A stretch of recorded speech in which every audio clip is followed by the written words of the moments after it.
السلام علیکم ورحمۃ اللہ وبرکاتہ۔ یہ ویڈیو میرا عذاب کے اوپر ہے، اللہ کی پکڑ۔ میرے پاس امام بخاری رضی اللہ تعالیٰ عنہ کی کتاب موجود ہے۔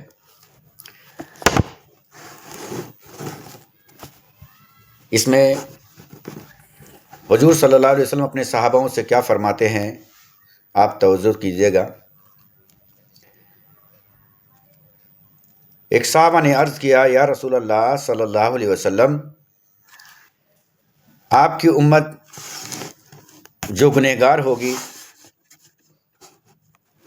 اسے آپ کیسے بچائیں گے حشر و محشر میں؟ تو حضور کائنات صلی اللہ علیہ وسلم فرماتے ہیں کہ جب اللہ سبحانہ و تعالی میرے تمام امت کو، جو جنتی ہوں گے انہیں جنت میں، جو جہنم میں ہوں گے انہیں جہنم میں جب ڈال چکا ہوگا، تو میں جہنم کے داروغہ کے پاس جاؤں گا اپنی ان امت کو لانے کے لیے۔ تو داروغہ کا جو فرشتہ ہے وہ کہے گا مجھ سے کہ یا رسول اللہ صلی اللہ علیہ وسلم، آپ کے سارے امت تو آپ نے نکال لیے ہیں، اب آپ کا کوئی امت نہیں بچا۔ تو حضور صلی اللہ علیہ وسلم فرمائیں گے، نہیں، میرا ایک امت اور ہے۔ تو وہ داروغہ فرشتہ جو ہے وہ پھر سے عرض کرے گا، یا رسول اللہ صلی اللہ علیہ وسلم، جو آخری امت جو آپ کی بچی ہے اسے آپ بھی نہیں نکال سکتے۔ تو دریافت کریں گے تو معلوم یہ ہوگا کہ وہ آخری امت آپ کا وہ ہے جس نے اللہ کے ساتھ شرک کیا۔ اس بارے میں اللہ بھی آپ کے ساتھ گفتگو نہیں کر سکتے، اس میں بہت ناراض ہیں اللہ۔ یہی واقعہ پیش کر رہے تھے، تبھی اتنے میں ایک آیت نازل ہوئی۔ حضرت ابو ہریرہ رضی کہتے ہیں کہ جس وقت آیت انجیر شریف آخری تک حضور پر اتری تو آپ نے فرمایا کہ اے قریش، تم اپنے نفسوں کو خرید لو، کیونکہ میں خدا کا عذاب ذرا بھی تم سے دور نہیں کر سکتا۔ اے بنو اب نواؤف، میں تم سے خدا کا عذاب ذرا سا بھی دفع نہیں کر سکتا۔ اے عباس بن عبد المطلب، میں تم سے بھی خدا کا عذاب ذرا بھی دور نہیں کر سکتا۔ اے صفیہ، رسول اللہ صلی اللہ علیہ وسلم کی پھوپھی، میں تجھ سے بھی خدا کا عذاب بالکل دور نہیں کر سکتا۔ اے فاطمہ، حضرت محمد رسول صلی اللہ علیہ وسلم کی بیٹی، میں نے میرے مال سے جو چاہو لے لو، لیکن خدا کے عذاب کو نہیں روک سکتا۔ تو یہ ہمارے حضور صلی اللہ علیہ وسلم کا فرمان ہے۔ کچھ لوگ کہتے ہیں نا، کچھ بھی کرو، رسول اللہ ہمیں بچا لیں گے۔ بے شک وہ بچائیں گے ضرور، اللہ نے اتنی قدرت انہیں دے رکھی ہے۔ ان کے پاس ایک ایسی دعا محفوظ ہے جو حشر و محشر میں اللہ سبحانہ تعالیٰ اس کے ذریعے سے انہیں راضی کر دیں گے۔ لیکن پھر بھی یہاں حضور کیا فرماتے ہیں، میرا جو چاہو لے لو۔ اپنے بیٹی سے بھی کہہ رہے ہیں، اپنے پھوپھو سے بھی کہہ رہے ہیں، اپنے بھائی سے بھی کہہ رہے ہیں، میں تمہیں اللہ کے پکڑ اور اس کے عذاب سے نہیں بچا سکتا۔ لوگوں نے ایسے سے بھرم پالے بیٹھے اپنے آپ میں کہ ہم جو چاہیں کریں۔ اللہ کے حبیب صلی اللہ علیہ وسلم ہمیں بخشوا دیں گے۔ اترو، وہ شبد جو آپ اختیار کرتے ہیں اپنے الفاظ سے، تو اس الفاظ کا بھی حساب دینا ہوگا۔ جب رسول صلی اللہ علیہ وسلم یہاں منع کیا ہے تو آپ کیسے یقین کر کے بتائیں؟ اس الفاظ کا بھی حشر و محشر میں آپ کو سبحانہ و تعالیٰ کے سامنے اس کا جواب دینا ہوگا۔ جیسے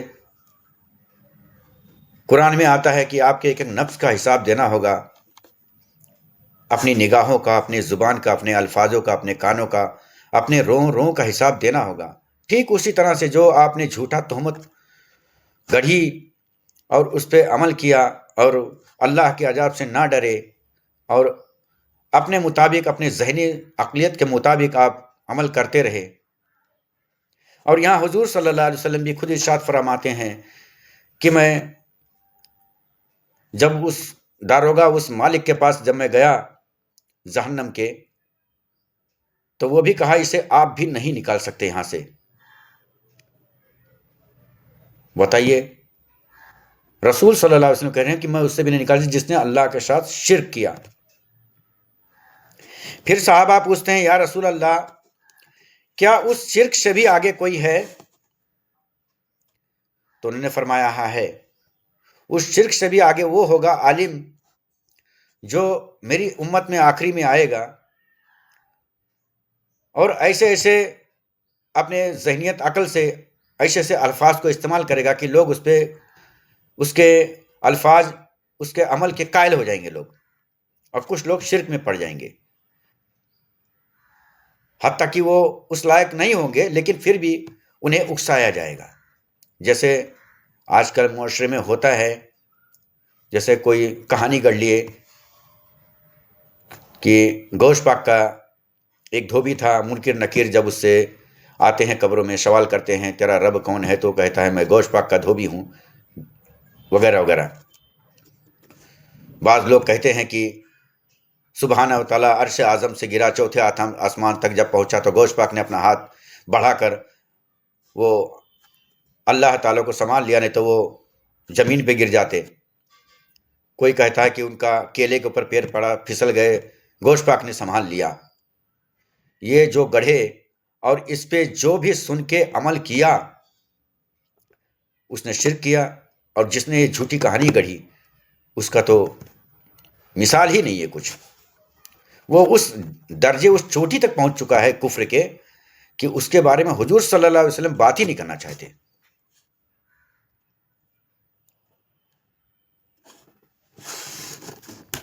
امید ہے کہ آپ لوگ کو یہ حدیث پسند آئی ہوگی، اور جو حضرات کچھ علماء کے الفاظوں پہ عمل کرتے ہیں بنا جانے بوجھے اور کچھ غلط کام میں لگے ہیں، تو میں اللہ اور رسول کا واسطہ دیتا ہوں کہ وہ باز آ جائیں اور حق کی راہ پہ آئیں۔ اگر کوئی آپ کو ایسا لگے کہ کچھ لوگ اس کو صحیح ٹھہرا رہے ہیں الفاظ کو، کچھ لوگ اس کو غلط ٹھہرا رہے ہیں، تو سب سے بہترین آپ کے پاس ہے قرآن پاک، اٹھائیے، آپ اس کو پڑھیے، اس کا ترجمہ پڑھیے۔ ہر جگہ، ہر مارکیٹ میں حدیث بھی اویلیبل ہے۔ اگر کوئی قرآن کے بعد کوئی سب سے بڑی کتاب کا درجہ رکھتا ہے تو وہ امام بخاری کا ہے، اس کے بعد صحیح مسلم حدیث ہے، اس کے بعد ہمارے امام حنبل رضی اللہ تعالیٰ عنہ کا ہے، امام حنفی کا ہے، امام شافعی کا ہے۔ ان سب کا جو بھی حدیث ہے اس کو آپ اٹھائیے، پڑھیے۔ یہ جو لوگوں نے تقریروں میں یہاں وہاں گڑھ رکھی ہے کہانیاں، یہ سراسر بدعت اور شرک ہے جو ہمیں گمراہی کی طرف لے کے جاتا ہے۔ آپ غوث اعظم عبد القادر جیلانی کا سیرت حدیث بھی آپ پڑھ لیجئے، اس میں بھی انہوں نے کہیں بھی ایسا ذکر نہیں کیا جو ان کے نام سے آج لوگ فتنہ پھیلائے بیٹھے ہیں۔ اب اس سے آپ اندازہ لگا لیجئے کہ اگر ہم غلط کہہ رہے ہیں اور وہ صحیح ہیں تو پھر آخر 73 فرقہ بنے گا کیسے؟ ایسے ہی فرقہ ہوگا کچھ۔ 73 بھائی کہاں سے آئیں گے؟ صرف وہابی، سنی، تبلیغ، شیعہ، بھوری، یہی کہنے سے 73 فرقے نہیں بنیں گے۔ وہ سبھی کو پتہ ہے اللہ ایک ہے، رسول ایک ہے، لیکن اس میں جو اپنے طریقے سے جو اپنی عبادت بنا رکھے ہیں، اس کے ذریعے سے وہ 73 فرقے کہلائیں گے۔ وہ جتنے بھی اپنے آپ کو نام گڑھ لے، جتنے اپنے آپ کو اپنا دھرم الگ الگ کر لے، ان کو سب کو پتہ ہے کہ جو سامنے والا فلاں شخص جیسی الفاظ زبانوں سے نکالتا ہے ویسے ہم بھی نکالتے ہیں، جیسا وہ کھانا پینا کرتا ہے ویسا ہم بھی کرتے ہیں، جیسا وہ اٹھنا بیٹھنا ہے اس کو جیسی ٹھنڈی لگتی ہے ہمیں بھی لگتی ہے، اس کو گرمی لگتی ہے ہمیں بھی لگتی ہے، یہ سب کو پتہ ہے۔ اگر کچھ ہے تو ہمارا ذہنیت، ہمارے الفاظ، ہمارے خیالات، اس کے ذریعے سے اس میں جو فرق آئے گا اسے 73 فرقہ اسے کہا جاتا ہے۔